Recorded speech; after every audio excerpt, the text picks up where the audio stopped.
மதுரையில் நீதிமன்ற வளாகத்திற்குள் நீதிபதிக்கும் காவல்துறைக்கும் ரவுடிகள் கொலை மிரட்டல் விடுத்த சம்பவம் ஸ்டாலின் அரசின் சட்டம் ஒழுங்கு லட்சணத்தை அம்பலப்படுத்தியுள்ளது.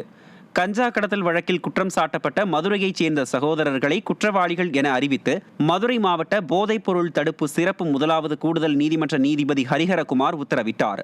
இதனால் ஆத்திரமடைந்த குற்றவாளிகள் நீதிமன்றத்தின் கண்ணாடிகளை உடைத்து காவல்துறையினரின் கண்முன்னே அராஜகத்தில் ஈடுபட்டனர். காவல்துறையினருக்கும் தீர்ப்பளித்த நீதிபதிக்கும் குற்றவாளிகள் கொலை மிரட்டல் விடுத்த நிலையில் செய்வதறியாது காவல்துறையினர் திகைத்து நின்றனர். ஸ்டாலின் ஆட்சியில் நீதிமன்றத்தில் வைத்து நீதிபதிக்கே ரவுடிகள் கொலை மிரட்டல் விடும் அளவிற்கு சட்டம் ஒழுங்கு சீரழிந்து இருப்பதாக மக்கள் வேதனை தெரிவித்தனர்.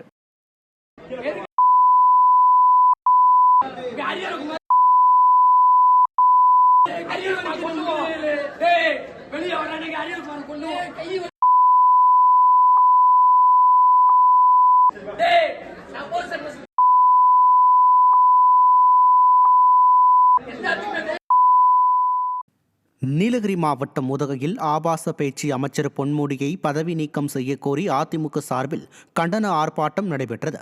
மாவட்ட செயலாளர் கப்பச்சி வினோத் தலைமையில் ஏடிசி பகுதியில் நடைபெற்ற ஆர்ப்பாட்டத்தில் ஏராளமான கழக நிர்வாகிகள் பங்கேற்றனர். ஆர்ப்பாட்டத்தில் பெண்களை தொடர்ந்து இழிவுபடுத்தும் வகையில் பேசி வரும் அமைச்சர் பொன்முடியை கண்டித்தும், இ பாஸ் நடைமுறையை கண்டித்தும், மார்க்கெட் கடைகள் கட்டுவதில் நடைபெறும் முறைகேடுகளை கண்டித்தும் கோஷங்கள் எழுப்பப்பட்டது. முன்னதாக காஷ்மீரில் நடைபெற்ற பயங்கரவாத தாக்குதலில் உயிரிழந்தவர்களுக்கு மௌன அஞ்சலி செலுத்தப்பட்டது.